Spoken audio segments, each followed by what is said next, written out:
All right, on the way to my ow, just fell in a gutter. On the way to my post office box is Zoa, and it's really good. So I'm gonna go in and get a bowl, and I think that'll be good. I need to eat more meat. I need to eat more iron, get my iron up. So let's go in. These are really good. Really, really good food. All right, this is what I got from Zoa. They gave me some really good tea. It's really, really good tea. I need to get more of that. Okay, so this is what I got. It looks like a lot. This is Moroccan food. So I got some garlic aioli sauce. I got feta cheese, if I remember everything. Okay, from the bottom up, I've got quinoa, and then lentils, feta cheese, spicy, oh, and they got lamb. So I went with the spicy lamb, garlic, spinach, lettuce, beets, cauliflower, and sweet potatoes, and it's delicious. So I'm gonna eat this right now. Yeah, this is exactly the kind of food we should all be eating in America. Like, eat the Mediterranean and Moroccan diet. That's what they used to say back in the 90s. Like, you know, just eat, this is delicious. I mean, the flavors are amazing. Or I can go to McDonald's, but I don't eat McDonald's. So this is great. And it was only $12 with a military discount. So very reasonable. And it's a lot of food. So I could probably eat this for like 2 days. It is a lot of food. It's quite heavy. But this little girl came in with her mommy, and she's like, "Mommy, I want ice cream." And I was like, "That's a good choice." And the mom's like, "Where's the ice cream place?" I'm like, "The ice cream place is right across the street over there." So anyway, okay, let me go eat lunch. I'm going to go sit over at the Starbucks and eat lunch. Because there's no customers in here, so I usually take out, but I don't want to be sitting in there on my own. So I'll go to Starbucks because I need to get a Frappuccino, and then I'll eat my lunch, and then I'll head on my way.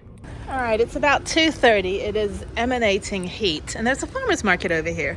I haven't been to one of these in ages. Oh my God, the Park City farmer's market, awesome. Like, really awesome. There's the bakery. I don't know what kind of bakery. It was the, oh, what is it? Not Polish, some sort of like European bakery. There's farmer's market. There's nobody here. So I'm gonna walk around, check it out for a minute. There's a gate that's open, so I don't have to park over here. And we'll see what it's about. I don't know. I don't need anything, but sometimes, you know, I can find stickers for Harriet or soap or something. We like soap. I'm a big soap person. I don't like liquid soap because sometimes I forget and I put it in my hair as shampoo. It's a nice breeze though. It's cloudy today, which is good. It's only good when I'm not in the van because I need air conditioning. I'll walk through this gravel pit and then go check this out. I'm just, you know, supporting local, but yeah, I don't really need anything anyway. But yeah, let's see. There's music playing too, so it's gonna be copyrighted, so I gotta turn this off.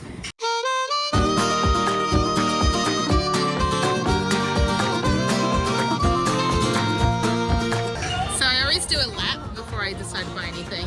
So, okay, let's do a lap.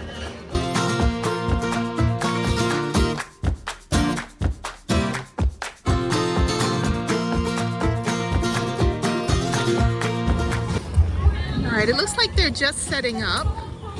I'm not a plant person either. I should start to be. I just will forget to water them and they die.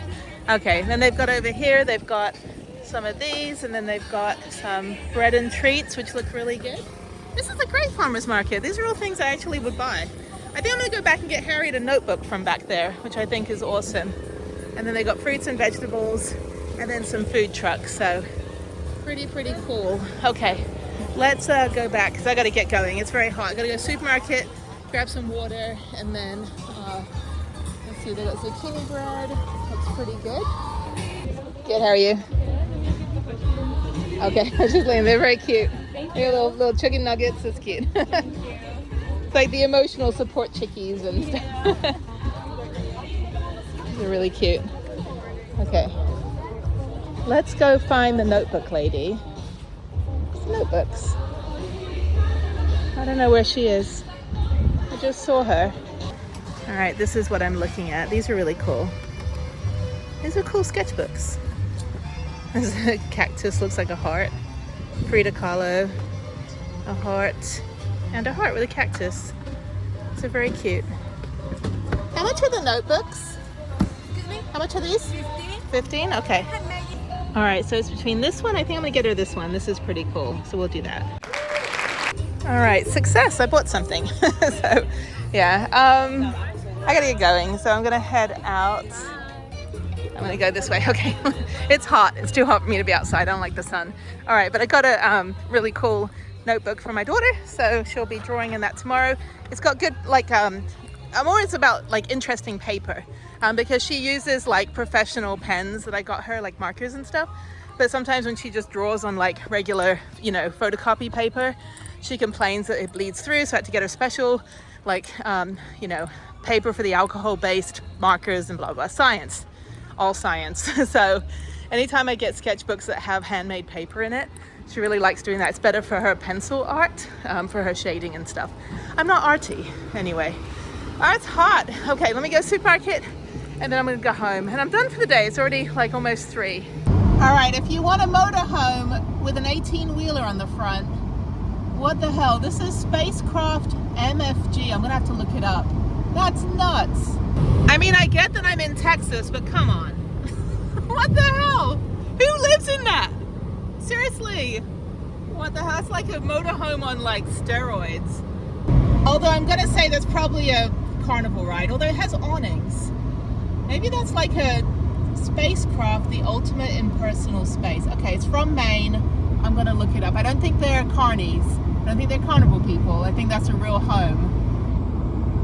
Good morning. I'm in Montrose, which is our LGBTQ area, kind of hip area.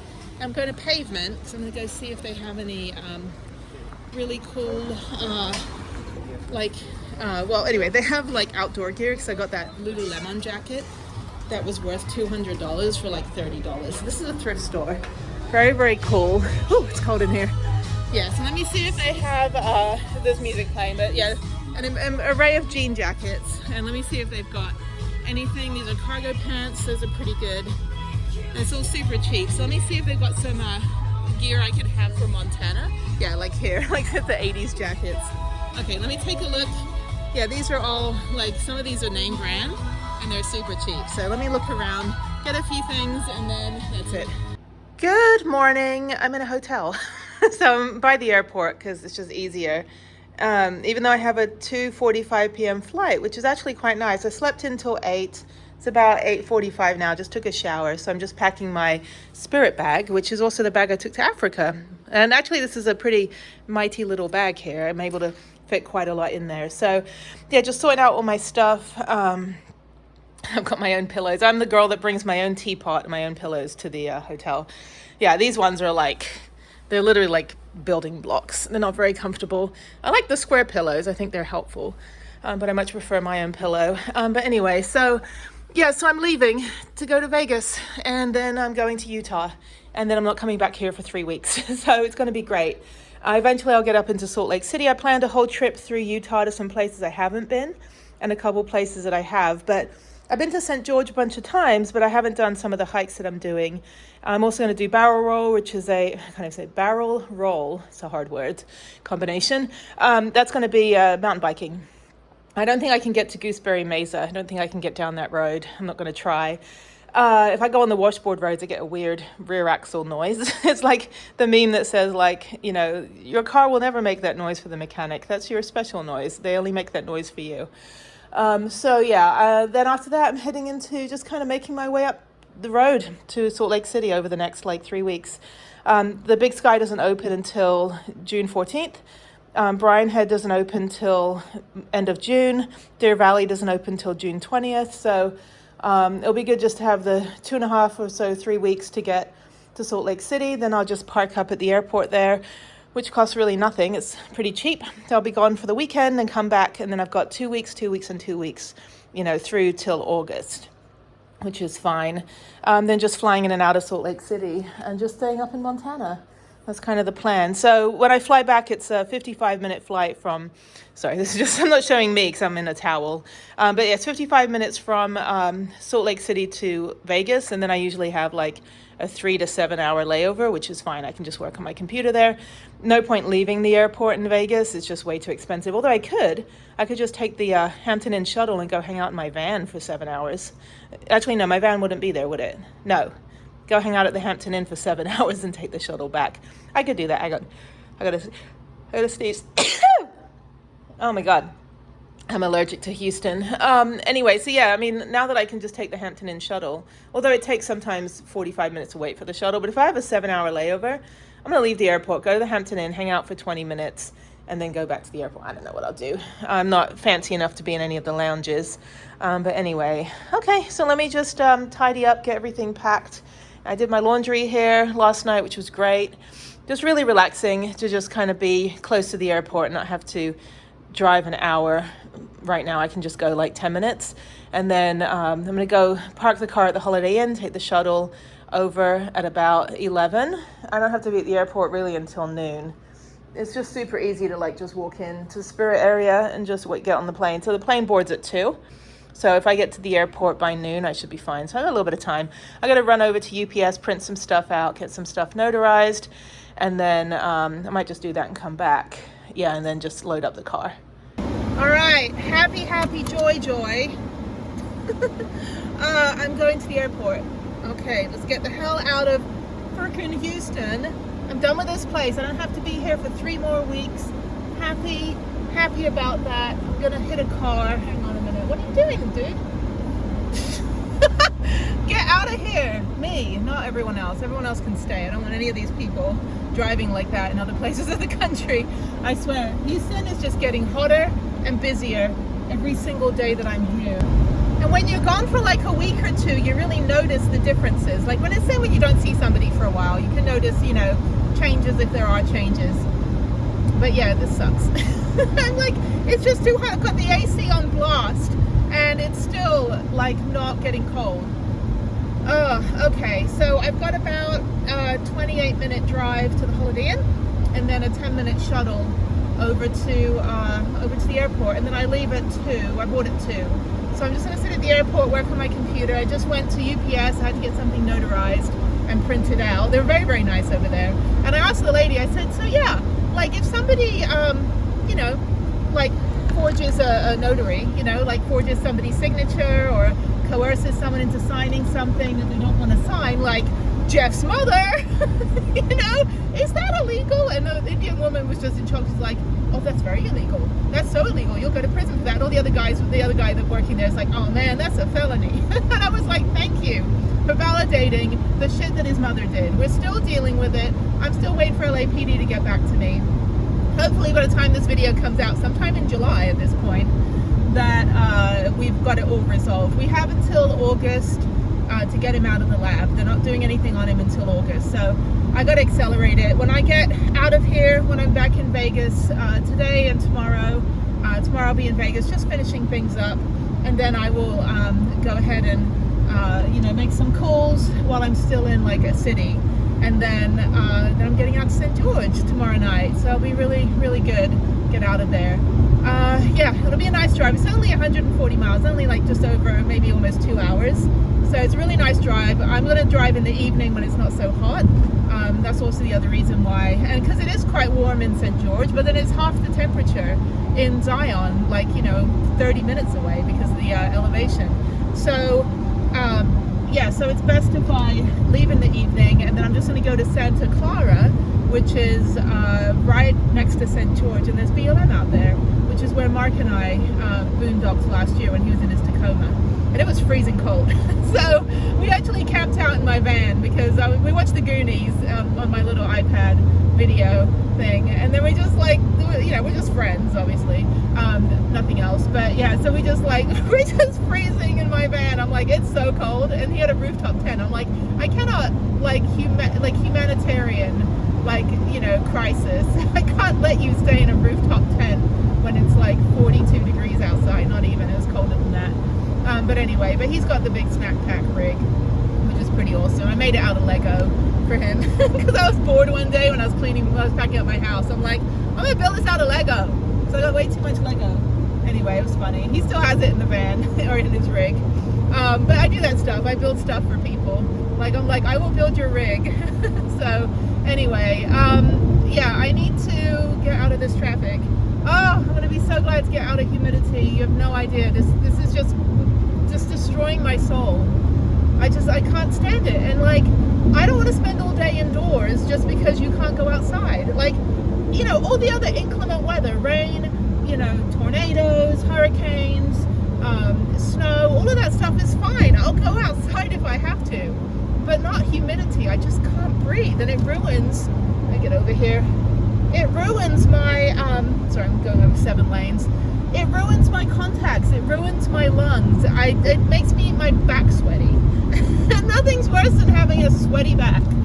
And I'm not a big sweaty person. I just hate the humidity. Anyway, so I'm now on the Beltway. Where am I going? Oh, okay. I'm going to take the Beltway over to the airport. I'm going to stop at Starbucks, get a Frappuccino because that'll cool me down. But yeah, so channeling Morro Bay. If you've never been to Morro Bay in Central California, one of my second favorite places that I could never afford to live in is Central California, the Central Coast. I'm a big fan of the coastlines that are very harsh, like the ones where you can't really like sunbathe or swim, because I don't really sunbathe, but I do swim. But ones that have like rocky coastlines with the waves crashing, where there's really good hiking on the ridgeline, kind of like when I lived in Japan. You know, this is a picture of where I live, the Sanriku coast, which is where the tsunami hit years after I left. But yeah, this is Fuji up in northern Japan where I lived for 4 years, and it's absolutely stunning. And so I love those like harsh coastlines, like Santa Barbara, Morro Bay, Pismo Beach, where it's cold year round pretty much, and well, colder than Southern California. And then it's just beautiful. And then the drive up there, it's very lush and green because you've got all the wineries and orchards and stuff. And I just, you know, it's just something about Central California. The people are different. You know, it's not so, you know, all about work. You know, a lot of people just move there after they've, you know, retired. But then you've got like UC Santa Barbara, and you know, some of my friends went to university there. It's just so pretty. And then you get up to San Francisco, which is like, the Bay Area is just a whole different, a whole different personality up there. The Bay Area is more like Oregon, you know, it's just more Pacific Northwest. But Central California, it's you know, it's one of my happy places to go. They've got really pretty missions, Spanish missions, a lot of history. They got Hearst Castle. I did a whole video on the grand tour of Hearst Castle, which I did when I was like 14, and then I did it again when I was last year, 2 years ago.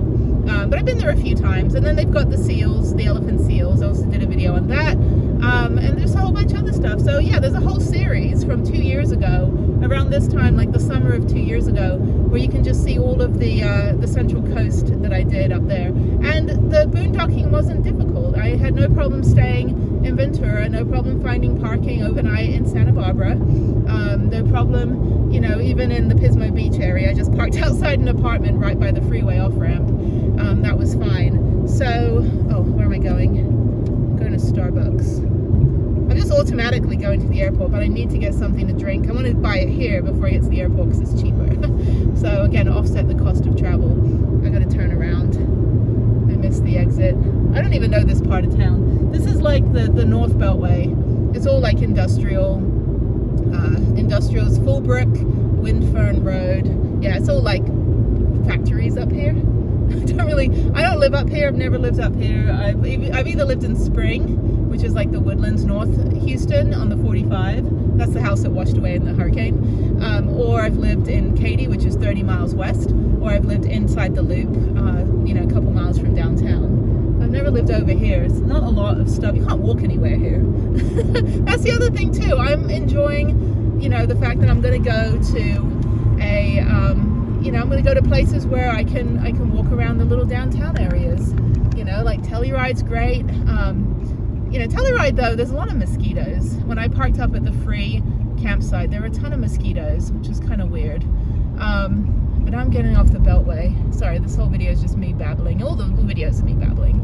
I like talking to you guys. You guys are great. I don't know what you're saying to the screen on your end, like, shut up! So, you know, have you met me? It's like the meme that says, like, I envy people that can, you know, shut their mouth, because when I shut my mouth, subtitles come out of my face. I just have a lot to say. I'm a journalist, you know, I'm a storyteller. Like a factual storyteller, not like a fictional storyteller. You know, I don't write novels. So that's the difference. You know, everything I tell you is true, because I'm a journalist. And I actually do check my facts, and I don't do fake news and any of that stuff. Let's just, whoa, hello car. I wanna go out of here. I don't like you, Houston. I wanna leave. Anyway, there's just so many. Oh my God, there's just so many people here. It's just, and it's just like, even now, I'm not cooling down. I'm just like, it's like menopausal, and I hate it. Like, I can't stand this heat. I don't mind hot. Like, I've been to Thailand 9 times. I've been all over the world. I've been to freaking Africa. Like, I mean, many times. I've been to like Morocco and Egypt, all those places. Fine. Those are fine. Like, hot places like that. But this is humid. Like, beyond anywhere. Even worse than Florida. I mean, it's just, I don't understand. I don't understand. And I don't know how people can just live here. Air conditioning, it's somewhat been proven that if you have air conditioning, your body doesn't learn how to regulate temperature, because you're going from hot to cold, and the air conditioning is regulating it for you. And you can't open a window, and you can't get fresh air. So you're just like either in extreme cold or extreme humid. And it actually, you know, I never feel healthy when I'm here, because I'm always indoors. I'm either in my car, or I'm in a house or a building or a Starbucks or a library.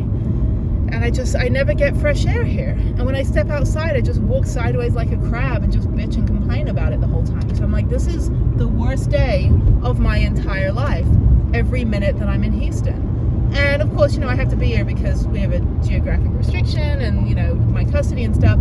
I don't hate being here because of like my family, my daughter, and all this stuff. I love being here for that reason. I just don't like the environment. I don't like the, you know, and we used to go to splash pads in the park all the time when she was little, like when she was a little baby. And, you know, I just don't understand, like, I don't remember it being that hot when I moved here 13 years ago. I remember it being fine. We could be outside, we go to the rodeo, but now it's just getting worse. And I'm not even wearing her on my stomach anymore. Like, when I was, you know, when she was little, I just wear her in a carrier, and I never burned up as much as I burn up now. And I don't think it's because I'm getting old. I don't think it's because I'm not anywhere close to menopause. Like, my period is exactly every 26 days. Like, on the, you know, I have guy friends that like mark it on the calendar, like, hey, isn't it your period next week? Like, we're not going to talk to you till the 27th. I'm like, shut up, dude. Like, my PMS isn't bad. I get one big cramp, and then I get one half day of feeling just real drab, where I just feel like blah for like 6 hours, and then I'm fine. But I don't have like debilitating like a lot of my girlfriends have, unfortunately. But anyway, so yeah, I just don't remember it being this hot. This is horrible. This is the worst. Anyway, so I'm gonna head now to the airport, and I will see you guys when I'm there. Getting on the plane, I guess. I don't know what episode it'll be on. I still got my big ass cup of tea to drink before I get into TSA pre-check. And yes, just beep at me all you want, dude. I'm done. I'm just like collectively giving the biggest middle finger to this place. I am so done with this town, and I don't even know how to get into Starbucks. Where is this? Oh, who invented this parking lot? Why would you put a massive fence right there? Like, what is with this? Nothing here works whatsoever. So the only good thing about Houston was when it was New Year's Eve, and like I was going to parking lot, like all the big box store parking lots where everyone was setting off fireworks. And, you know, you had like the Armenians in one parking lot, you had like the Mexicans in another parking lot, you know, you had like every, you know, ethnicity and culture and country was represented, and everyone was, you know, you got music playing, you got a little taco stand. It was great, you know. Meanwhile, the people in the suburbs in their like $1 million houses are watching the contrived, you know, version at the little shopping area, and then I'm out there watching firecrackers get set off in the parking lot as it's impaling my van. Okay, all right, let me go get a Starbucks, and I will chat with you on the next one. Bye.